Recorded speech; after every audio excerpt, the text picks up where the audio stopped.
കയ്യിൽ കിട്ടുന്നതിന് മുമ്പ് ഇടിച്ചിട്ട് പറയിക്കാൻ നോക്കും, അത് വിജയിക്കില്ല. അതെല്ലാം വെറും ഫൂളിഷ്നെസ്സാണ്. ഇൻ്ററഗേഷൻ എന്ന് പറഞ്ഞാൽ നെഞ്ചത്തിടിക്കുക, കഴുത്തിനിടിക്കുക, അല്ലെങ്കിൽ തലക്കിടിക്കുക എന്ന് ചിലവർ ധരിച്ചിരിക്കുന്ന കാര്യം. സിനിമയിൽ കാണുമ്പോൾ 10 ഇടിയും കൊടുത്തിട്ട് ഇവൻ്റെ പേരിൽ എല്ലാ കുറ്റവും എഴുതി വെച്ച് എന്നാലും പറയുന്നത് ഒരു ഇതുണ്ടല്ലോ, ആ ഒരു അപ്രോച്ചല്ല. പിന്നെ മുട്ടുസൂചി ഈ നഖത്തിൻ്റെ അടുത്ത് ഇങ്ങനെ ആക്കി അത് ചെയ്യുന്നവരുണ്ട്. അവനെ മനസ്സ് നമ്മൾ അടുപ്പിക്കുക, അവൻ നമ്മളൊരു ശത്രുവല്ലെന്നും ഇയാളോട് എങ്ങനെയാണ് ഇനി ഞാൻ കളവ് പറയുക എന്നുള്ളൊരു തോന്നൽ ഉണ്ടാവില്ല. എനിക്ക് 40 കേസ് വരെ കിട്ടിയിട്ടുണ്ട് ഒരു പ്രതി.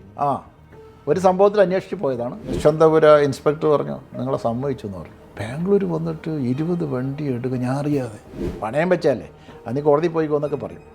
പക്ഷേ ഇത് ഭയങ്കര ഒരു സമൂഹത്ത് ഭയങ്കരമായി നടക്കുന്നൊരു തട്ടിപ്പാണ്. അവിടെ പോയി നോക്കുമ്പോഴേക്ക് സ്ഥിതി എന്താ പറയുക, എല്ലാം വളരെ മാന്യന്മാരാണ് വാങ്ങിയിരിക്കുന്നത്. ഞാൻ ഒരു വണ്ടി അന്വേഷിക്കുമ്പോഴേക്ക് അടുത്ത DGPൻ്റെ CA കോൺഫിഡൻഷ്യലാണ് വാങ്ങിയിരിക്കുന്നത്. അപ്പോൾ ഞാൻ പറഞ്ഞ ഇൻ്ററഗേഷൻ്റെ കാര്യം, ഈ ഇൻ്ററോഗേഷൻ എന്ന് പറഞ്ഞാൽ ഇറ്റ്സ് ആർട്ടാണ്. ഇപ്പോൾ കേരള പോലീസിൽ വന്ന വലിയൊരു വ്യതിയാനം ഇൻ്ററോഗേഷനിൽ വലിയ വീഴ്ച സംഭവിക്കുന്നുണ്ട്. ഇപ്പോൾ സയൻറ്റിഫിക് എവിഡൻസ് ഇഷ്ടംപോലെ കിട്ടുന്നുണ്ടെന്നുള്ള ധാരണയിൽ എല്ലായിടത്തും CCTV ആണ്, ഏത് മുക്കിലും മൂലയിലും. അത് വലിയ എവിഡൻസാണ്. എല്ലായിടത്തും പിന്നെ ഇപ്പോൾ DNA ടെസ്റ്റും അല്ലെങ്കിൽ ബ്ലഡ് ടെസ്റ്റും മറ്റേ കഷ്ടപ്പാടൊന്നുമില്ല. മൊബൈലിൻ്റെ ടെക്നോളജി ഭയങ്കരമാണ്. മൊബൈലുണ്ടെങ്കിൽ ഏതൊരു മൊബൈൽ വാങ്ങിയ ഒരു കള്ളനും ഡിജിറ്റൽ എവിഡൻസ് അവർ കുടുങ്ങിയിരിക്കും. ഒരു മൊബൈൽ കൈവശം വെച്ച് നടക്കുന്ന ഏതൊരു പ്രതിയും അല്ലെങ്കിൽ ക്രിമിനൽ കുറ്റവാളിയും ആ ഒറ്റ കാരണം കൊണ്ട് തന്നെ ഇപ്പോൾ കുടുങ്ങാനുള്ള സാധ്യത വളരെ കൂടുതലാണ്. അതുപോലെ CCTV ഏത് ഭാഗത്ത് നോക്കിയാലും ഒരു CCTV ഇല്ലാത്ത ഏരിയ ഇപ്പോൾ കുറവാണ്. അതുപോലെ സയൻസ് വളരെ വളർന്നു. ഇപ്പോൾ നമ്മളെ DNA ടെസ്റ്റായാലും ബ്ലഡ് ടെസ്റ്റായാലും ഒരു ഫിംഗർ പ്രിൻ്റ് ആയാലും എല്ലാത്തിനും സാധ്യതകൾ വളരെ കൂടി. പക്ഷേ എവിടെ പരാജയപ്പെട്ടതെന്ന് വെച്ചാൽ നമ്മൾ ലൈവായിട്ട് ഇൻട്രാക്ട് ചെയ്യേണ്ട വിഷയം ഒരു കേസിനെ സംബന്ധിച്ച് വളരെ പ്രധാനപ്പെട്ടാണ്. ഇതാണ് ഇൻട്രോഗേഷൻ ടെക്നിക്ക് എന്ന് പറയുന്നത്. അത് ഒരാളെ മനസ്സറിഞ്ഞ് അയാളുടെ മനസ്സിൽ നിന്ന് പുറത്ത് വരുന്ന യഥാർത്ഥ ചിത്രം കിട്ടണമെങ്കിൽ ഈ ടെക്നോളജിക്ക് നമുക്ക് സഹായിക്കാനേ പറ്റും. നമ്മൾക്ക് ഈ ഒരു പ്രതിയെ കണ്ടെത്തുന്നതിലേക്ക് സഹായിക്കാം.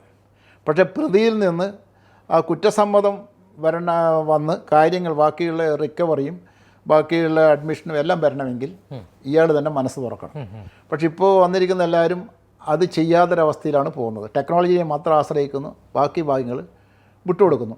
ആർക്കും മുഖാമുഖം നോക്കി കണ്ണിലേക്ക് നോക്കി ഇന്ന മൊഴിയെടുക്കാനുള്ള ഒരു ത്രാണി കുറഞ്ഞു വരുന്നുണ്ടോ എന്നൊക്കെ സംശയമുണ്ട്. ഈ കണ്ണിൽ നോക്കി മൊഴിയെടുക്കുന്ന രീതി എങ്ങനെയാണ്? അങ്ങനെ വെച്ചാൽ നമ്മൾ ഒരാളുടെ കണ്ണിൻ്റെ ഇമ വെട്ടുന്നതും അയാളെ ശ്വാസം കഴിക്കുന്നതും അയാളെ കഴുത്ത് വെട്ടിക്കുന്നതും അല്ലെങ്കിൽ അയാൾ ചുണ്ടനങ്ങുന്നതും ഇത് നമ്മൾ നിരന്തരമായിട്ട് മൊഴിയെടുത്ത് പരിചയം വരുമ്പോൾ മനസ്സിലാവും. അതായത് അയാളെ കണ്ണ് വെട്ടിക്കുന്നതായാലും ഒരു ശ്വാസത്തിൻ്റെ ദീർഘശ്വാസമായാലും ഇതടുത്തിരുന്ന് മൊഴിയെടുക്കുമ്പോഴേ മനസ്സിലാവും. അതായത് ഈ സിനിമകളിൽ പറയാറുണ്ട് ഈ കണ്ണിൻ്റെ ഇമ വെട്ടിയാൽ കള്ളം പറയുക. അപ്പോൾ അതുമല്ല, അത് ഇമ വെട്ടിയാൽ അത് ശ്വാസത്തിൻ്റെ ദീർഘോച്ഛ്വാസവും അത് പറഞ്ഞില്ലേ, അത് എവിടെയാണ് അയാൾ ശ്വാസം നീണ്ടു വിട്ടുപോകുന്നത് അല്ലെങ്കിൽ പെട്ടെന്ന് എടുക്കുന്നത്, അതുപോലെ സംസാരിക്കുന്ന രീതി, പെട്ടെന്ന് തല താഴ്ത്തുന്ന രീതി, അല്ലെങ്കിൽ കഴുത്ത് വെട്ടിക്കുന്ന രീതി, ഇതൊക്കെ നിരന്തരമായി ഇൻട്രോഗേഷൻ നടത്തിയ ഒരാൾക്ക് മനസ്സിലാവും. ആ ഭാഗം ഇപ്പോൾ ഞാൻ പറഞ്ഞ പോലെ സയൻറ്റിഫിക് ഇതിൻ്റെ പിറകെ തിയറി അതിൻ്റെ പിറകെ പോകുന്നത് കൊണ്ട്, ടെക്നോളജീൻ്റെ പിറകെ പോകുന്നതുകൊണ്ട് ആ ഭാഗം ഇപ്പോൾ എല്ലാവരും ഒഴിവാക്കുന്നതായിട്ട് എനിക്ക് ഒന്നാമത് ഹാരാസ്മെൻറ്റ് പേടിച്ചിട്ട് ഇപ്പോൾ വ്യാപകമാണ്. എല്ലാവരും ഫിസിക്കൽ ഹാരാസ്മെൻറ്റിൽ കസ്റ്റഡിയൽ ടോർച്ചർ എന്നെല്ലാം പറഞ്ഞാൽ അതെല്ലാം പേടിച്ചിട്ടായിരിക്കാം. അപ്പോൾ അവൻ പോയി കോടതിയിൽ പരാതി പറയുകയോ അല്ലെങ്കിൽ ഏതെങ്കിലും സോഷ്യൽ മീഡിയ പറയുകയോ ചെയ്താൽ അപകടമാണെന്ന് തോന്നുന്നതുകൊണ്ടായിരിക്കാം. പക്ഷേ അതിൻ്റെ അപകടം വെച്ചാൽ അതിന് നിങ്ങളുടെ ഇവിടെ മൂവാറ്റുപുഴയിലൊരു കേസ് തന്നെയാണ് ഏറ്റവും ഉദാഹരണം. അത് ഞാൻ നിരീക്ഷിച്ചൊരു കേസായിരുന്നു. ഒരു സ്വർണം ഉണ്ടാക്കുന്ന ഒരു കടയാണ്. ഈ സ്വർണം ഈ ആഭരണം ഉണ്ടാക്കുന്ന സ്ഥലമാണ്. അവിടെ കിലോ കണക്കിന് സ്വർണം വരണം. അങ്ങനെ ഒരു ദിവസം അവിടുന്ന് 5 കിലോ സ്വർണം മോഷണം പോയി. പക്ഷേ അവിടെ CCTV ഉണ്ട്. പിന്നെ CCTVയിൽ വന്ന വണ്ടി കൃത്യമായി കാണിച്ചിട്ടുണ്ട്. ഇറങ്ങിയപ്പോൾ ആൾക്കാരെ കാണുന്നുണ്ട്, എല്ലാം കാണുന്നുണ്ട്.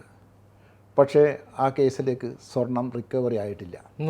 ആ ഇൻട്രോഗേഷൻ്റെ തകരാറാണ്. കാരണം നമുക്ക് ഈ സയൻറ്റിഫിക് തിയറി അല്ലെങ്കിൽ ഈ അപ്രോച്ച് അയാളെ ഫിക്സ് ചെയ്യാൻ പറ്റും. പക്ഷേ ആ സ്വർണം എവിടെയോ കൊണ്ടുവച്ചതെന്ന് അവൻ ഇന്ന് വരെ പറഞ്ഞിട്ടില്ല. അതിന് സയൻസ് ഇല്ല. അതിന് സയൻസ് ഇല്ല. അത് അയാളെ മനസ്സ് തന്നെ ഓപ്പൺ ചെയ്യണം, തുറക്കണം അയാൾ. അല്ലെങ്കിൽ അയാൾ പിന്നെ ഒരു തമാശ രൂപം പറയുകയാണെങ്കിൽ അങ്ങനെ പറഞ്ഞിട്ടുണ്ട്, എനിക്ക് പറയാൻ മനസ്സില്ല എന്ന് പറഞ്ഞാൽ അവിടെ ബ്രേക്കായി.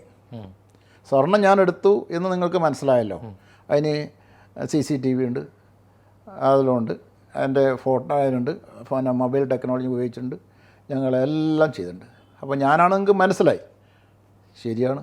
തൊണ്ടി കണ്ടെടുത്തിട്ടില്ല. സ്വർണ്ണം എവിടെ ആർക്ക് പറയാൻ മനസ്സില്ല. ഇതിന് സയൻസ് ഇല്ല.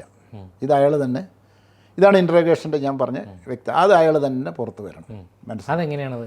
അതാണ് ഞാൻ ഉദാഹരണമായിട്ട് ഞാൻ നേരത്തെ പറയാം. ഫോർ എക്സാമ്പിൾ ഞാൻ പറയാം, ഒരു ഇൻട്രോഗേഷൻ എന്ന് പറഞ്ഞാൽ വളരെ ശ്രമകരമായ ഒരു ജോലിയാണ്. അല്ലാണ്ട് ആരോ പറഞ്ഞ ഇൻട്രോഗേഷൻ എന്ന് പറഞ്ഞാൽ നെഞ്ചത്തിടിക്കുക, കഴുത്തിനിടിക്കുക, അല്ലെങ്കിൽ തലക്കിടിക്കുക എന്ന് ചിലർ ധരിച്ചിരിക്കുന്നത് എങ്ങനെയാണ്. ഇൻട്രോഗേഷൻ എന്ന് പറഞ്ഞാൽ പിന്നെ ഇതൊക്കെയാണെന്നാണ് ധരിച്ചത്. അല്ല, വളരെ മുഖാമുഖം നോക്കി അയാൾക്ക് പറയാനുള്ള കാര്യം മുഴുവൻ രാവിലെ മുതൽ വൈകുന്നേരം വരെ ഇരുന്ന് കുത്തി എഴുതി, അയാൾക്ക് വേണ്ടുന്ന ഭക്ഷണവും കൊടുത്ത്, വെള്ളവും കൊടുത്ത്, ചായയും കൊടുത്ത്, ഇനി വല്ല പുകവലിക്കുന്നവനാണെങ്കിൽ പുകവലിക്കാനുള്ള സൗകര്യം ചെയ്ത് കൊടുത്ത്, ഇനി വൈകുന്നേരം 2 അടിക്കുന്നവരാണെങ്കിൽ 2 അടിക്കുന്ന സൗകര്യം ചെയ്ത് കൊടുത്ത്, രാത്രി മുഴുവൻ അവന് വല്ല പനിയോ തലവേദനയോ എന്തെങ്കിലും വരുന്നുണ്ടോ എന്ന് നോക്കി, അതായത് നമ്മളും പ്രതിയായി പോകും, നമുക്ക് കസ്റ്റഡിയിൽ നിന്ന് സംഭവിച്ചെങ്കിൽ അതിന് പ്രത്യേക നിരീക്ഷണം ഏർപ്പെടുത്തി, രാവിലെ ഇറങ്ങിയെടുത്ത പാടെ അവന് ഒരു കട്ടൻ ചായ കൊടുക്കണമെന്ന് ഏർപ്പാടാക്കി, അവന് പിന്നെ 10 മണിക്കുള്ള ചായക്ക് പൊറോട്ട മട്ടനോ വേണമെന്ന് ചോദിച്ച് അതന്നെ വാങ്ങിച്ചു കൊടുത്ത് അവനെ മനസ്സ് നമ്മൾ അടുപ്പിക്കുക. അവൻ നമ്മളൊരു ശത്രുവല്ലെന്നും ഇയാളോട് എങ്ങനെയാണ് ഇനി ഞാൻ കളവ് പറയുക എന്നുള്ളൊരു തോന്നൽ ഉണ്ടാവുമല്ലോ, ഒരു അടുപ്പം വരും. എന്ന് പറഞ്ഞാൽ ഒരു ദിവസത്തെ പ്രവൃത്തി കൊണ്ട് തന്നെ ചായക്ക് ചായ, മട്ടൻ, പൊറോട്ട, ഇനി സിഗരറ്റും, മദ്യം, എന്നൊരു ചോദ്യങ്ങളും നിരന്തരമായ. അപ്പോൾ ഇയാളുടെ മനസ്സ് കൂടുതൽ അഗ്രസീവാകാൻ പോവില്ല, അയാൾ തടഞ്ഞു നിർത്താൻ നോക്കില്ല, എങ്ങനെ ഇയാൾ എന്നുള്ളത് അതൊരു അപ്രോച്ച്. 2, ഇയാൾ പറയുന്ന കാര്യങ്ങൾ മുഴുവൻ എഴുതിയെടുക്കുക. അത് ചിലപ്പോൾ 200 പേജാവാം, ചിലപ്പോൾ 2 ദിവസം കൊണ്ട് 400 പേജാവും. പക്ഷേ ആ ക്ഷമ അത് എഴുതിയെടുക്കാനുള്ള, അതിനി അവൻ പറഞ്ഞ ഏത് ഭാഷയായിക്കോട്ടെ, ഏത് ഭാഷ മനസ്സിലാവാത്ത അത് അവൻ പറഞ്ഞ പോലെ എഴുതി വെക്കുക. എന്നിട്ട് ഈ പറഞ്ഞതിലെ ഓരോ കാര്യങ്ങളും നമ്മൾ നിരീക്ഷിക്കാനും പരീക്ഷിക്കാനും അത് മനസ്സിലാക്കാനും പുറത്തേക്ക് ആളെ അയക്കുക. ഫോർ എക്സാമ്പിൾ, ഒരു ആൾ പറയാണ്, ഞാൻ ഇന്നലെ വീട്ടിൽ തന്നെ ഉണ്ടായിരുന്നല്ലോ, പറയുന്നു ഈ കള്ളൻ പറയുന്നു, ഞാൻ ഇന്നലെ രാവിലെ വീട്ടിൽ തന്നെ ഉണ്ടായിരുന്നു. ശരി, അപ്പോൾ രാവിലെ ചായ കഴിച്ചു, വീട്ടിൽ നിന്ന് കഴിച്ചു. അത് അപ്പോൾ തന്നെ നമ്മൾ ഒരു നല്ലൊരു ഇൻട്രോഗേറ്റാണ്, അപ്പം അണ്ടർലൈൻ ചെയ്യും, ചായ കുടിച്ചു. അപ്പോൾ അതിൽ നമുക്ക് ഒരു സാധ്യതയുണ്ടെന്ന് അപ്പം തെളിയും. അത് സംഗതിയൊന്നുമില്ല, ആര് കേട്ടാലും ഒന്നുമില്ല, ചായ കഴിച്ചു എന്ന് പറഞ്ഞാൽ പ്രത്യേകം ഒന്നുമില്ല. അപ്പം തന്നെ നമ്മൾ നേരിട്ടോ അല്ലെങ്കിൽ പോലീസുകാരനോ അയച്ചു ചായ കഴിച്ചു എന്ന് പറഞ്ഞിട്ട് വീട്ടിലേക്ക് വിടും. ഇവനോടൊന്ന് മൊഴിയെടുത്തുകൊണ്ടിരിക്കുമ്പോൾ തന്നെ ഇത് അപ്പം തന്നെ സ്പീഡാക്കും. എന്ന് പറഞ്ഞാൽ നമ്മൾ കയ്യിലേക്ക് ആയുധങ്ങൾ വരാൻ വേണ്ടിയാണ്. നമ്മൾ ക്ഷമയോട് ഇരിക്കുകയാണെങ്കിലും അധികം നീണ്ടു പോകാനും പറ്റില്ല. അവനയച്ചു. അപ്പോൾ വീട്ടിൽ പോയിട്ട് ആകുമ്പോൾ ഈ കള്ളൻ്റെ അമ്മ പറയാണ്, നമ്മൾ സ്വാഭാവികം വെച്ചേക്കും, അപ്പോൾ ഇന്നലെ പിന്നെ നിങ്ങളെന്താ ചായ ഇവിടെ ഉണ്ടാക്കിയത് ചായക്ക്? അപ്പോൾ അമ്മ പറയാണ്, ഇവിടെ പുട്ടും കടലയാണ് ഉണ്ടാക്കിയത്. പക്ഷേ ഈ കള്ളം പറഞ്ഞാൽ എന്താണ്, ഞാൻ ഇഡലി ആണ് കഴിച്ചത്. അവിടെ നല്ലൊരു കോൺട്രാഡിക്ഷൻ വന്നു. അത് നമുക്ക് വലിയൊരു ആയുധമായിട്ട് നമ്മൾ നല്ലൊരു വെപ്പണായി നമ്മുടെ. അവൻ കള്ളം പറഞ്ഞു, ഒന്നുമില്ല, ഈ കേസുമായി ബന്ധമൊന്നുമില്ല, പക്ഷേ കള്ളം പറഞ്ഞു. ഈ കേസുമായിട്ട് ബന്ധമൊന്നുമില്ല, ചായ കുടിച്ചു എന്നുള്ളൊരു കുറ്റമൊന്നുമില്ലല്ലോ. അപ്പോൾ അത് അണ്ടർലൈൻ ചെയ്യും. എന്നിട്ട് ഞാൻ വൈകുന്നേരം സിനിമയ്ക്ക് പോയി. ശരി, ആരാ നിൻ്റെ കൂടെ ഉണ്ടായിരുന്നത്? സുഹൃത്തുക്കൾ ആരും ഉണ്ടായിരുന്നു? രാമകൃഷ്ണൻ ഉണ്ടായിരുന്നു. അപ്പോൾ ശരി, അപ്പോൾ പോലീസ് തന്നെ വീണ്ടും വിട്ടു. രാമകൃഷ്ണൻ ഉടനടി പോയി കാണാൻ പറയും. അത് മൊഴിയെടുക്കുന്നതിനിടയിൽ തന്നെ വിടും. വിട്ടോ രാമകൃഷ്ണൻ ആരെന്ന്. അപ്പോൾ രാമകൃഷ്ണനെ പോയി കണ്ടു. രാമകൃഷ്ണൻ പറയും, ഞാൻ ഇന്നലെ സിനിമക്കൊന്നും പോയില്ല, ഞാൻ ഉത്സവത്തിനാണ്, ഇന്നലെ ഉത്സവമായിരുന്നല്ലോ. അല്ല, സിനിമക്ക് പോയില്ല. ഞാൻ ഇന്നാൾ പറഞ്ഞു എന്ന് നമ്മൾ പറയില്ല. അപ്പോൾ അത് നമ്മൾക്ക് അതിനെക്കാട്ടും വലിയൊരു ആയുധമായി. അത് അണ്ടർലൈൻ ചെയ്തു.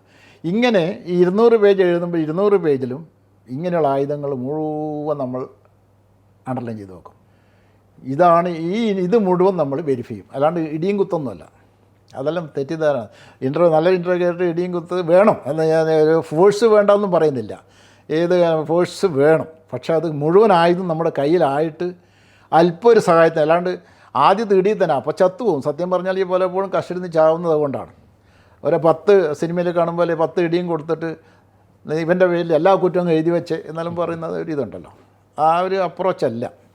നമ്മൾ ഈ 200 പേജിൽ കാണുന്ന ഓരോ വരികളും അണ്ടർലൈൻ ചെയ്തുകൊണ്ട് അതെല്ലാം ശരിയാണോ തെറ്റാണോ ശരിയാണോ തെറ്റാണോ എന്ന് വെരിഫൈ ചെയ്ത് കൃത്യമാക്കി വെച്ച് മൂന്നാമതൊരു പേജിലേക്ക് മാറ്റും.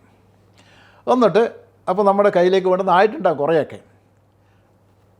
ചോദിക്കും, നീ ഇന്നലെ ഇഡലിയല്ലോ കഴിച്ച് അവിടെ പുട്ടും കടലയാണല്ലോ ഉണ്ടാക്കിയത്, എന്തിനാ നീ പറഞ്ഞു? കുടുങ്ങി. അപ്പം തന്നെ അവൻ്റെ ബ്രേക്ക്, ഒരു കൺഫ്യൂഷൻ. നീ ഇന്നലെ സിനിമയ്ക്ക് പോയി എന്ന് പറഞ്ഞ് തെറ്റല്ലേ? രാമകൃഷ്ണൻ പറഞ്ഞല്ലോ അങ്ങ് ഉത്സവത്തിനാണ് പോയത് കൂടി. അപ്പോൾ ഇതോടുകൂടി ഇവൻ സറണ്ടർ ചെയ്തേ പറ്റൂ.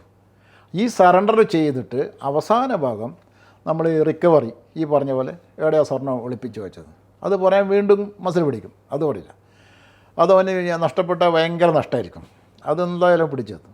അവിടെ നമ്മൾ അല്പം അനുവദനീയമായ ഫോഴ്സ് ഉപയോഗിക്കും. ആ ഫോഴ്സോട് പക്കയാണ് കേസ്.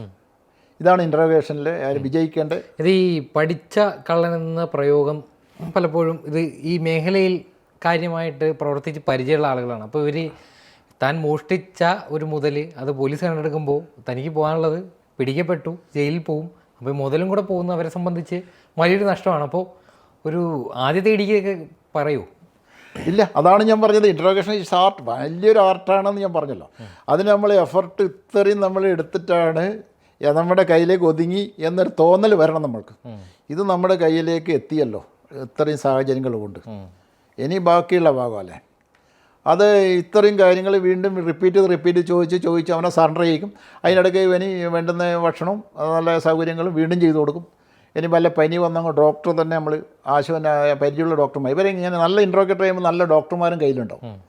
അപ്പോൾ ഇങ്ങനെ പെട്ടെന്ന് അപകടം വന്നെങ്കിൽ നമ്മുടെ കയ്യിൽ നിന്ന് പോയല്ലോ. ചിലപ്പോൾ ഈ പറയുന്ന പോലെ നമ്മളൊരു ലീഗൽ കസ്റ്റഡി കുറച്ച് ദിവസമൊക്കെ വേണ്ടി വരും. ഇല്ലീഗലല്ല, ലീഗൽ കസ്റ്റഡി വേണ്ടി വരും. അപ്പോൾ അതിൻ്റെ ഇടയിൽ അവനൊന്നൊരു പനി വന്നാൽ നമുക്ക് ആശുപത്രിയിൽ കൊണ്ട് അഡ്മിറ്റ് ചെയ്യാനൊന്നും പറ്റില്ല. അത് എവിഡൻസ് വരും. അപ്പോൾ നമുക്ക് പരിചയമുള്ള ഡോക്ടറെ വിളിച്ചു വരുത്തും. അപ്പോൾ ഈ കേസുമായി ബന്ധപ്പെട്ട നല്ല ഡോക്ടർമാരുണ്ട്. ഇങ്ങനെയുള്ള ഫീൽഡ് പോലീസിൻ്റെ ഇൻവെസ്റ്റിഗേഷനിൽ രഹസ്യമായിട്ട് സഹായിക്കുന്ന ഡോക്ടർമാരുണ്ട്. അങ്ങനെ ഡോക്ടർമാർ ഉണ്ടാക്കി വെക്കണം. നല്ലൊരു ഇൻവെസ്റ്റിഗേഷൻ ഓഫീസർ നല്ലൊരു ഡോക്ടറെയും കയ്യിൽ വെക്കണം. അപ്പോൾ രാത്രി ഒരു പനി വന്നു പറഞ്ഞാൽ അയാൾ വന്ന് നോക്കിയിട്ട് കുഴപ്പമൊന്നുമില്ല എന്ന് പറഞ്ഞിട്ട് പോകണം, അങ്ങനെ ഒരു ശീലം അതൊന്നും ഇൻട്രോഗേഷൻ കഴിയുക. അപ്പോൾ അങ്ങനെ നമ്മൾ സറണ്ടർ ചെയ്യിക്കുന്നത് ഈ മൊഴിയെടുത്ത വാചകം കൊണ്ട് തന്നെയാണ്. പിന്നെ അവസാനം പിടിച്ചിരിക്കാൻ പറ്റില്ല, ഇത്രയും കളവ് പറഞ്ഞല്ലോ. അതുപോലെ ഇയാളൊരു മാന്യനാണെന്ന് തോന്നും. പിന്നെ അവസാനത്തെ ചെറിയ ഫോഴ്സും വരുമ്പോൾ അവൻ പറയാത്ത കേസുകൾ മുൻ ചെയ്ത ഒരു പ്രതിയിൽ നിന്ന് ഒരു കേസൊന്നുമല്ല കിട്ടുക. എനിക്ക് 40 കേസ് വരെ കിട്ടിയിട്ടുണ്ട് ഒരു പ്രതിയിൽ. ഒരു സംഭവത്തിൽ അന്വേഷിച്ച് പോയതാണ്, 40 കേസ് വരെ കിട്ടിയിട്ടുണ്ട്. അതാണ് ആ ടെക്നിക്കാണ്. അത് ഈ ടെക്നിക്കാണ്. അപ്പോൾ നമുക്ക് ഒരേ മോഡസുള്ള കേസുകൾ വരും. ഇപ്പോൾ നമ്മൾ കുറേ വാതിൽ പൊട്ടിച്ചത് ഞാൻ നേരത്തെ പറഞ്ഞൊരു കല്ല് ഉപയോഗിച്ചാണ്. അപ്പോൾ അടുത്ത വീടിലും മോഷണം അതേ മോഡസാണെന്ന് മനസ്സിലായി കഴിഞ്ഞാൽ അത് ഇവനെ തന്നെ ഒന്ന് പിൻ ചെയ്ത് നോക്കിയാൽ അതും കൂടെ അഡ്മിറ്റ് ചെയ്യേണ്ടി വരും. അപ്പോൾ ഈ മോഡസ് ഓപ്പറാൻഡി എന്ന് പറയുന്നത് അതാണ്. മോഡസ് ഓപ്പറാൻഡി എന്ന് പറയുന്നത് ഒരേ രീതിയിലുള്ള ഒരേ സ്ഥലത്ത് കണ്ടാൽ, അപ്പോൾ ഈ നല്ല ഇൻവെസ്റ്റിഗേഷൻ ഓഫീസറാണെങ്കിൽ ആ കേസും കൊണ്ട് ഒന്ന് ഇതിൻ്റെ പുറകെ അന്വേഷിച്ചാവും പോകാൻ പറയും. എന്നിട്ട് ആ മറ്റേ സ്റ്റേഷനിൽ അങ്ങനത്തെ കേസുണ്ടോ ചോദിക്കും, റിസ്ക് എടുക്കും. പിന്നെ ചിലവർ ഒന്നും കഴിയാതെ മാറിയേക്കും, ഈ ഒരു കേസ് തന്നെ എങ്ങനെ ഒഴിഞ്ഞു പോട്ടെ എന്നാണ്. മറ്റേതല്ല, സമാനമായ മുഴുവൻ കേസുകളും തെളിയണമെന്നുള്ള വാശിയിൽ പോകും. അപ്പോൾ ആ മോഡസെല്ലാം വെച്ച് നോക്കുമ്പോൾ ഒരുപാട് എനിക്ക് അങ്ങനെയാണ് ഞാൻ പറഞ്ഞത്. 40 കേസുകൾ, ഒരു കേസ് അന്വേഷിച്ച് 40 കേസ് വരെ കിട്ടിയിട്ടുണ്ട്. ആ നാട്ടിലെ മുഴുവൻ കളവുകളും ഒരു കാലഘട്ടത്തിലുണ്ടായി മുഴുവൻ തെളിയാൻ.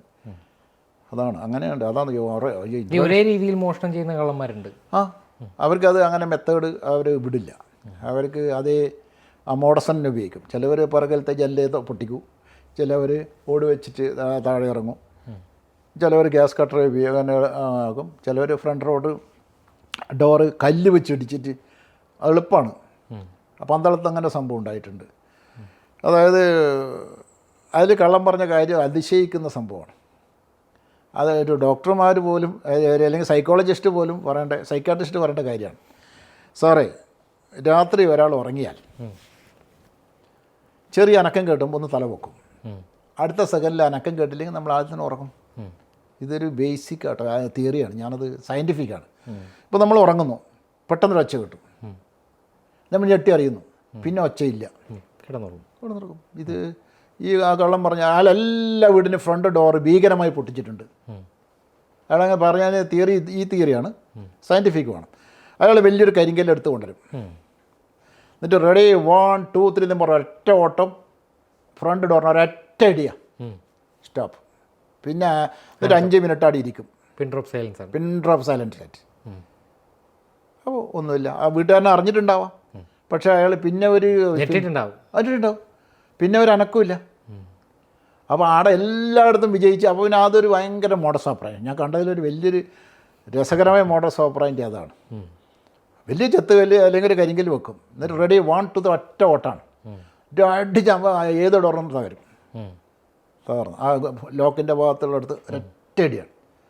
ആ ഒരേ ഒരു ഇടി, അത് രണ്ടാമത് ഇടിക്കില്ല. അത് പറഞ്ഞു രണ്ടാമത് അത് പരാജയപ്പെട്ടെങ്കിൽ അത് ഉപേക്ഷിച്ച് പോകും. ഉപേക്ഷിച്ച് പോകും, ആ വേടപ്പണി ചെയ്യില്ല. പക്ഷേ അങ്ങനെ പരാജയപ്പെടൽ കുറവെന്നാവൻ പറഞ്ഞേ. ആ ഫോഴ്സിലൊക്കെ ഏത് ഡോറും കരിങ്കല്ലും അടിച്ചാൽ പോകും, ഒറ്റടി. അതവൻ വിജയിച്ചു എല്ലാം. അപ്പോൾ അതേപോലെ എല്ലാ മോഷണവും ഡോറ് പൊട്ടിച്ചത് നമ്മൾ പറയാൻ നടന്ന് കൊണ്ടുവന്ന്. അതെല്ലാം ഈ സയൻറ്റിഫിക് ഒന്നും ഇല്ലാത്ത കാര്യമാണ്. അന്ന് മൊബൈൽ ഫോണില്ല, ഈ പറഞ്ഞ CCTV ഇല്ല, ഒന്നുമില്ലാത്ത കാലഘട്ടത്താണ്. ദുഷ്കരമാണ് അന്നത്തെ കേസിൻ്റെ ഇത് പറഞ്ഞാൽ. നമ്മുടെ ഈ സംശയവും, നമുക്കൊരു സംശയം തോന്നുന്നു, അതിൻ്റെ പുറകെ നടക്കുക, എന്നിട്ട് ഈ ഇൻട്രഗേഷൻ ഈ പറഞ്ഞ കുത്തിരുന്ന് എഴുതി ഒരു സഹായമില്ലാതെ അവനെ ഭക്ഷണം കൊടുത്ത് തീറ്റിച്ച് എല്ലാം കഴിയും. പക്ഷേ അതിനകത്ത് പഴുതുകളൊന്നും ഉണ്ടാവില്ല. അതാണ് ഈ മുഖാമുഖം നോക്കി ഇൻട്രോഗേഷൻ വന്നാൽ ഈ റിക്കവറി എളുപ്പമാണ്. അല്ലെങ്കിൽ നമ്മൾ അവൻ കട്ടു, അവനെടുത്തു എന്ന് പറഞ്ഞിട്ട് സാർ മേലോട്ട് എല്ലാവർക്കും വിവരം കൊടുക്കും, അയാൾ എല്ലാം റെഡിയായി കള്ളനെ പിടിച്ചു. നമ്മൾക്ക് റിക്കവറിൻ്റെ ഭാഗം വരുമ്പോൾ ഒരു ദിക്കിലും എത്താൻ പറ്റും.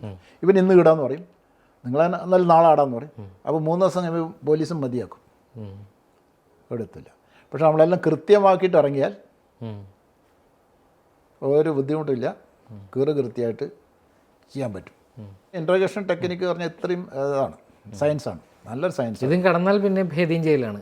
അത് അതിലും കൂടി അത് അധികം ഇപ്പം വരുന്നത് ഈ പരാതി വരുന്നത് കയ്യിൽ കിട്ടുന്നതിന് മുമ്പ് ഇടിച്ചിട്ട് പറയിക്കാൻ നോക്കും, അത് വിജയിക്കില്ല. അതെല്ലാം വെറും ഫുളിഷ്നെസ്സാണ്. കേരള പോലീസിന്റെ ചോദ്യം ചെയ്യലെന്ന് പറഞ്ഞു കേൾക്കുന്ന ഈ ഉരുട്ടൽ, തൂക്കം, ഇങ്ങനെയൊക്കെ അതൊക്കെ ഉണ്ട്, അതുണ്ട്.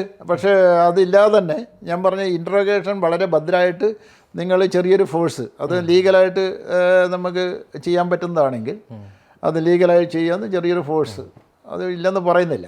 അല്ലെങ്കിൽ സാർ പറഞ്ഞ് കേട്ടിട്ടുള്ള ചോദ്യം ചെയ്യൽ രീതികൾ എന്തൊക്കെയാണ്? ഇതെല്ലാം വല്ലതും ഉണ്ട്, നിങ്ങൾ കേട്ടില്ലേ? ഈ പറഞ്ഞ പോലെ നിങ്ങൾ പറഞ്ഞാൽ ഗരുഡൻ തൂക്കലുണ്ട്, പിന്നെ കപ്പിയിൽ കയറ്റലുണ്ട്. ഇത് കേരളം മുഴുവൻ ഒരു രീതിയാണോ, അത് വടക്കൻ കേരളത്തിലും ഉരുട്ടലുണ്ട്? വ്യത്യാസമുണ്ട്. ചിലവർക്ക് ഒരു മുട്ടുസൂചി മതി. എന്ത് ചെയ്യും? മുട്ടുസൂചി ഭയങ്കര ഇതാണ്. ചിലവർക്ക് നമ്മൾ ഈ കളിക്കുന്ന ഗോലി ഉണ്ടല്ലോ, അത് മതി. ഇതേ അതാണ് മോഡസ് ഓപ്പറാൻഡ്. അപ്പുറവും രണ്ടും ഉണ്ട്, അവരത് ഉപയോഗിക്കും. ഈ ഗോലി കുറേ ഇങ്ങനെ വെക്കും, ഇതിൻ്റെ മുകളിൽ നടക്കാൻ പറയും. അപ്പോൾ ഈ എല്ലിൻ്റെ ഇടക്കലിൽ ഇങ്ങനെ ഭയങ്കര പെയിനായിട്ട് നടക്കാൻ പറ്റില്ല നമുക്ക്. ഇതിലിങ്ങനെ കല്ലോട്ടാണ് ചെറിയ ഗോലി നമ്മളെ കളിക്കുന്ന അത് നിരത്തിയിടും, എന്നിട്ട് അതിൻ്റെ മുകളിൽ നടക്കാൻ പറയും. നടക്കാൻ പറ്റില്ല. ഈ എല്ലിൻ്റെ ഇടക്ക് ഭയങ്കര എല്ല് പൊട്ടുന്ന വേദനയായിരിക്കും. പിന്നെ മുട്ടുസൂചി ഈ നഖത്തിൻ്റെ അടുത്ത് ഇങ്ങനെ ആക്കി അത് ചെയ്യുന്നവരുണ്ട്. ഭീകരമായ പെയിനാണ്. അതാണ് നമ്മൾ. പക്ഷേ അതിനെ ആശ്രയിച്ചിട്ട് നമുക്കൊരു കേസ് തെളിയിക്കാൻ പോകരുത്. ഇൻ്ററോഗേഷൻ ശാസ്ത്രീയ മുഖാമുഖം നോക്കി അവനെ ഏതറ്റം വരെയും കൊണ്ടുവന്നതിന് ശേഷം ഒരു കേസ് കയ്യിൽ ഒതുങ്ങി എന്ന് തോന്നിയാലേ ഇങ്ങനത്തെ പ്രവൃത്തിക്ക് പോകാൻ പാടും, എന്നാലേ വിജയിക്കും, അല്ലെങ്കിൽ അപകടം ചെയ്യും. ആദ്യം തൊട്ടേ ഇടിച്ച് സമ്മതിക്കാൻ പറഞ്ഞാൽ പരാജയപ്പെടും, അത് പിന്നെ വൻ പരാജയമായിരിക്കും. ഇൻട്രോഗേഷൻ ഇറ്റ്സ് ഒരു ബ്യൂട്ടിഫുൾ ആർട്ടാണ്. അത് മുഖം നോക്കി തന്നെ, അവൻ്റെ മുഖാമുഖം തന്നെ നോക്കി ചെയ്യേണ്ട ഒരു സംഗതിയാണ്. അത് ചിലപ്പോൾ നല്ല ചെയറിട്ട് കൊടുക്കും, നല്ല ചെയറിടും, നല്ല മേശപ്പുറത്തിന് ചായ ഉണ്ടായി ഏത് സമയത്ത്, കുടിക്കാൻ വെള്ളം ഉണ്ടാവും. ഇടയ്ക്കിടയ്ക്ക് ചോദിക്കും, നീ ഒരു സിഗരറ്റ് വലിച്ച് വാന്ന് പറയും.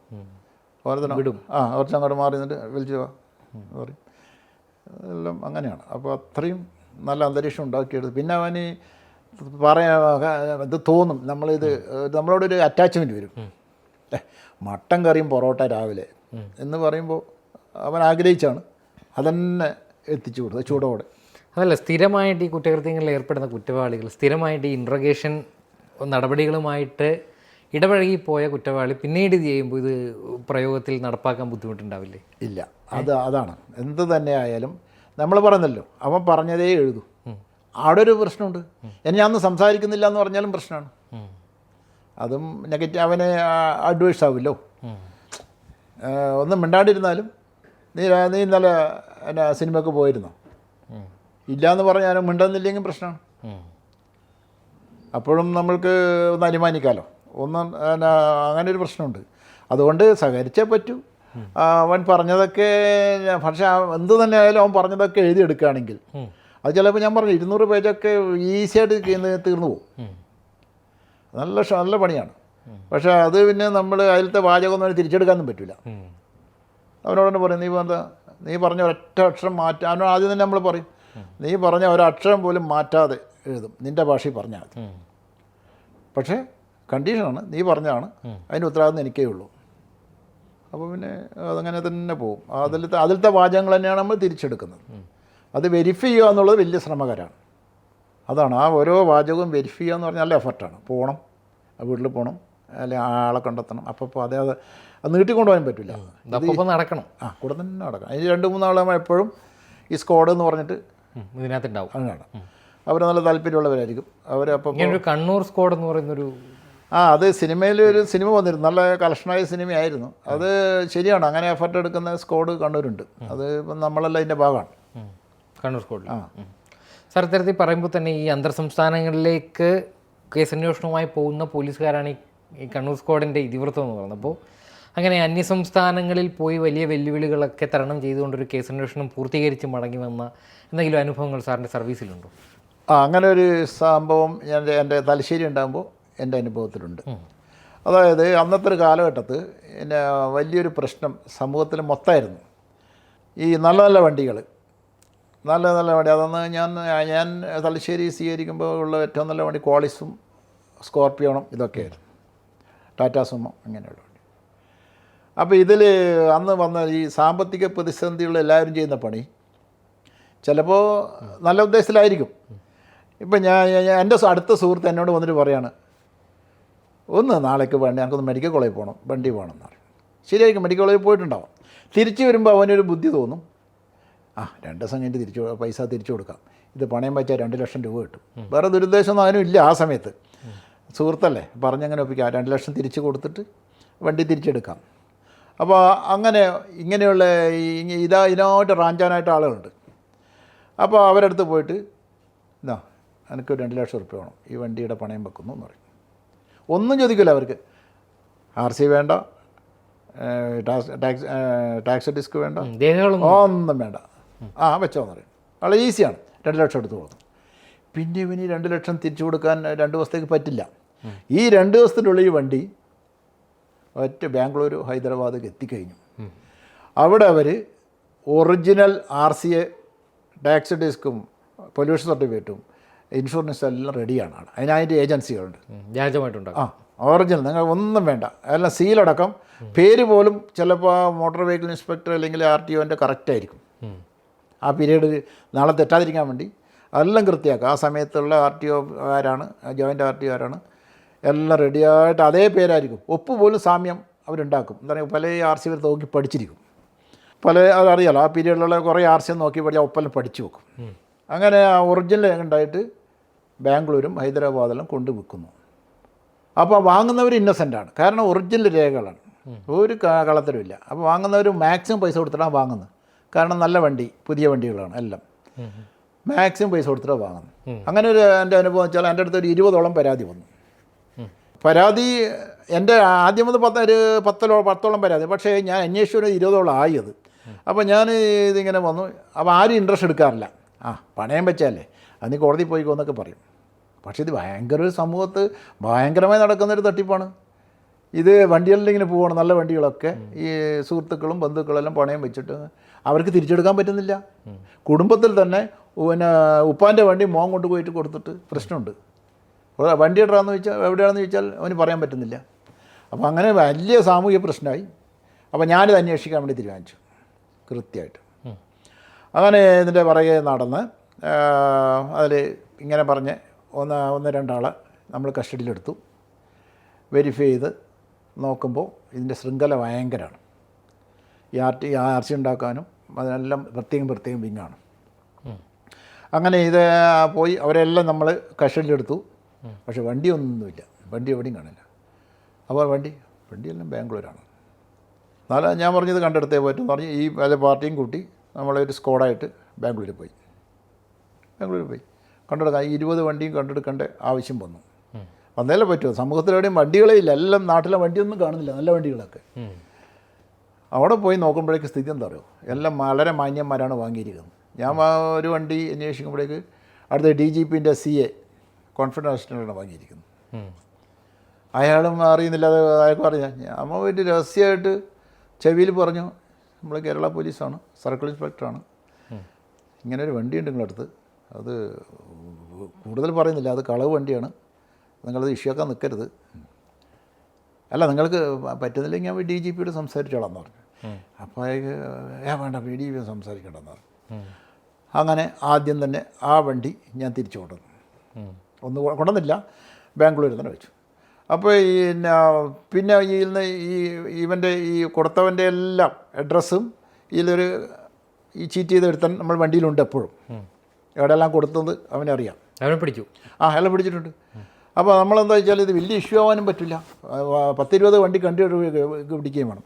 അപ്പോൾ ഈ സ്ക്വാഡിലത്തെ ഒരാളും നമ്മൾ യൂണിഫോം ഇടും, പക്ഷേ പുറത്തൊരു മഫ്റ്റി ഷർട്ട് ഇട്ടിട്ട് ആരും അറിയാതെ വിധത്തിൽ എല്ലാ വീടുകളിലും കയറി പെട്ടെന്ന് പറഞ്ഞു തീർക്കും, നിങ്ങളടുത്ത് വണ്ടിയുണ്ട്, അത് നിങ്ങൾ അവർ ഉറച്ച് പറയും, ഒറിജിനൽ ഇതാ, RC എല്ലാം കൃത്യമാണ്.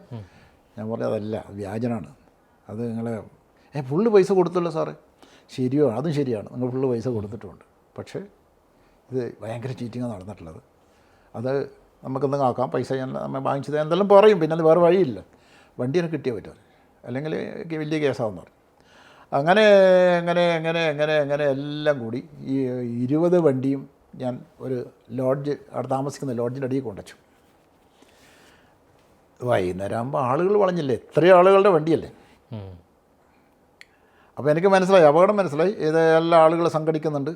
കേരളത്തിൽ നിന്നാന്ന് പറയുമ്പോൾ അവർ അടുത്ത ഗുണ്ടകളെല്ലാം സംഘടിച്ചത് അപ്പോൾ നമ്മൾ വേഗം തീരുമാനമെടുത്തു. ബാംഗ്ലൂരിൽ നിന്ന് നമുക്ക് പരിചയമുള്ള എല്ലാവരും വിളിച്ച് കുറച്ച് ഡ്രൈവർമാരെ സംഘടിപ്പിച്ചു.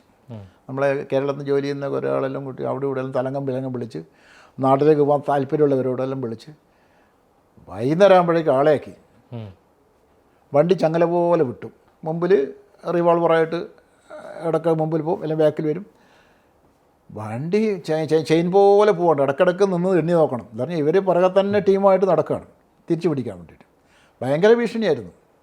അങ്ങനെ അതിന് പിന്നെ നമ്മൾക്ക് ഈ ഡ്രൈവർമാരുടെ എണ്ണവും നമ്മുടെ പോലീസുകാരുടെ എണ്ണം 3-4 പോലീസുകാരേ ഉള്ളൂ കൂടെ. അപ്പോൾ ഈ പറഞ്ഞില്ലേ, ഇടയ്ക്കിടയ്ക്ക് മുമ്പ് പോയി റിവോൾവറും കൊണ്ട് വരും, പിന്നെ നേരെ ബാക്കിൽ വന്ന് നിൽക്കും. അങ്ങനെ അടിച്ച് കേരളത്തിൽ പോയി 20 വണ്ടിയും കേരളത്തിലെത്തിച്ചു. അപ്പോൾ ഈ വണ്ടി റിക്കവറിയിൽ വലിയ സാഹസികമാണ് ഈ അത്രയും വണ്ടി. ഇവിടുത്തെ പോലീസുകാരൻ്റെ നമുക്കൊരു ഇതൊന്നും കിട്ടില്ലേ, സഹായം മറ്റ് സംസ്ഥാനങ്ങളിൽ പോകുമ്പോൾ? മറ്റ് സംസ്ഥാനമില്ല, അത് ഒരു പ്രശ്നം കിട്ടാതിരിക്കില്ല. പക്ഷേ അവിടെയും ഈ പ്രശ്നം വരും. അവർ ഒറിജിനൽ പൈസ കൊടുത്തിട്ട് വാങ്ങിയതാണ്, അവർ സിമ്പതി അവരുടെ ഭാഗത്തും പോവും ഓട്ടോമാറ്റിക്കായിട്ട്. ശരിയല്ലേ, അത് നോക്കുമ്പോഴേക്ക് വ്യാജനാണെല്ലാം സമ്മതിച്ചു, പക്ഷേ അവർ ഫുൾ കാശ് കൊടുത്തല്ലേ വാങ്ങിയെന്നുള്ളത്. എന്താ ചെയ്യുക? പക്ഷേ നമ്മൾ ശക്തമായിട്ട് നിൽക്കും അവിടുന്ന് റിക്വസ്റ്റ്. പക്ഷെ പറഞ്ഞാൽ വേറെ ബുദ്ധിമുട്ടാച്ചാൽ 2 തരത്തിലുണ്ട്. ഒന്നൊക്കെ നമ്മളെ സഹായിക്കും, അല്ലെങ്കിൽ രഹസ്യങ്ങൾ മുഴുവൻ ചോർന്നു പോകും. 2 ബുദ്ധിമുട്ടുണ്ട്. അപ്പം ഞാനൊന്നും പറയാണ്ടാ പോയത്. പറയാണ്ട് തന്നെ ഈ സംഗതിയെല്ലാം എടുത്ത് തിരിച്ചു അടുത്ത യശ്വന്തപുര ഇൻസ്പെക്ടർ പറഞ്ഞു, നിങ്ങളെ സമ്മതിച്ചു എന്ന് പറഞ്ഞു. ബാംഗ്ലൂർ വന്നിട്ട് 20 വണ്ടി എടുക്കുക ഞാൻ അറിയാതെ, നിങ്ങളെല്ലാം സമ്മതിച്ചെന്ന് പറഞ്ഞു. പറഞ്ഞു നമ്മൾ ഇങ്ങനെയാണ് അതിൻ്റെ രഹസ്യങ്ങൾ പുറത്തോടെ. അയാളെ അപ്രീഷിയേറ്റ് ചെയ്തു, കാരണം ഇത്രയും സാധിച്ചില്ലേ, ഇത്രയും ഈ ബാംഗ്ലൂർ വന്ന് ഇത്രയും ഗുണ്ടകളും പിന്നെ ഇതിലും വെച്ച് അതിൻ്റെ ഇടയിൽ ഇത്രയും വണ്ടികൾ നിങ്ങൾക്ക് എടുത്ത് പോകാൻ പറ്റിയല്ലോ. അങ്ങനെ വലിയൊരു വെഹിക്കിൾ റിക്കവറി ഇതേപോലെ ഭയങ്കര റിസ്കിൽ പോണതുണ്ട്. അതാണ് ഈ കണ്ണൂർ സ്ക്വാഡിൻ്റെ കാര്യം പറയുമ്പോഴാണ് പറയുന്നത്. ഇങ്ങനെ എഫർട്ട് ഇഷ്ടം പോലെ, ഭയങ്കര എഫർട്ടാണ്. അതേപോലെ എല്ലാവർക്കും ഒന്നും ആവില്ല. സൈക്കോളജി നമുക്ക് മനഃശാസ്ത്രപരമായിട്ട് കുറച്ച് കരുത്തൊക്കെ ഉണ്ടെങ്കിൽ, മാനസികമായിട്ട് കരുത്തുണ്ടെങ്കിൽ മാത്രമേ ഇതൊക്കെ നടക്കും. പോലീസിൻ്റെ പണി എപ്പോഴും ഫോഴ്സും ഇൻവെസ്റ്റിഗേഷനും പോലീസ് ഒരു ഫോഴ്സാണ്, അത് അംഗീകരിച്ചേ പറ്റൂ. അപ്പോൾ അതിൽ നമ്മൾക്ക് അധികാരം ആരും ചെയ്യാത്തതുകൊണ്ടാണ് നല്ല അധികാരങ്ങൾ തന്നിട്ടുണ്ട്. എവിടെ മരണം വരെ ചെന്നെത്താവുന്ന ബലം പ്രയോഗിക്കാവുന്ന അതിലെല്ലാം അധികാരം തന്നിട്ടുണ്ട്. ഇപ്പോൾ യു പിയിലും തമിഴ്നാട്ടിലൊക്കെ ഇഷ്ടംപോലെ ആളുകളെ കൊല്ലുന്നു, വീടുകൾ പൊളിക്കുന്നൊരു സംഭവം വന്നിട്ടുണ്ട്, ഇപ്പോൾ ഉണ്ടല്ലോ.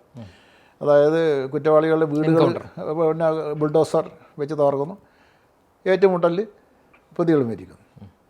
ഇത് സത്യത്തിൽ CRPC പറഞ്ഞ കാര്യമാണ്. എവിടെ നമുക്ക് മരണം വരെ ബലം പ്രയോഗിക്കാം എന്നതിൽ പറഞ്ഞിട്ടുണ്ട്. പക്ഷേ സത്യത്തിൽ അതിനെക്കാട്ടും വലിയ ഗുണ്ടകൾ ഇപ്പോൾ കേരളത്തിലുണ്ട്. ഗോവിന്ദച്ചാമീൻ്റെ കാര്യം പറഞ്ഞ ഇപ്പോൾ നടന്ന ഇപ്പോൾ ഈ മയക്കുമരുന്നിൻ്റെ കേസിലുള്ള ഖോറ്. പക്ഷേ അതെല്ലാം ഇവരെല്ലാം പോലീസിനെ കല്ലെറിയുന്നു, പോലീസിനെതിരെ തോക്കിയുണ്ട്, പോലീസ് വണ്ടി ഇടിക്കുന്നു, ഇങ്ങനെ ഇഷ്ടം പോലെ സംഭവമുണ്ട്. അപ്പോൾ അങ്ങനെ വരുമ്പോൾ പോലീസ് എൻ്റെ അഭിപ്രായത്തിൽ നമ്മൾ CRPC തരുന്ന അധികാരം ഉപയോഗിച്ചിട്ട് ബലപ്രയോഗം നടത്തേണ്ടതാണ്, അതിൽ തടസ്സമൊന്നുമില്ല. പക്ഷെ അത് സാധിക്കുന്നില്ല എന്നുള്ളൊരു പരാജയം കേരളത്തിലുണ്ട്. ഇപ്പോൾ ഇവിടെയുള്ള എല്ലാം ഈ വാടക കൊലയാളികൾ ഇഷ്ടം പോലെ ഇല്ലേ, അവർ എപ്പോഴും പോലീസായി ഏറ്റുമുണ്ട്, പോലീസിന് പരിക്ക് പറ്റുന്ന അവസ്ഥയുണ്ട്. അത് വരാൻ പാടില്ല എൻ്റെ അഭിപ്രായത്തിൽ. നമ്മളും തിരിച്ച് നിയമപരമായ ബലപ്രയോഗം നടത്തിയതിലേ ഒതുക്കാൻ പറ്റും, വേറെ മാർഗ്ഗമൊന്നുമില്ല.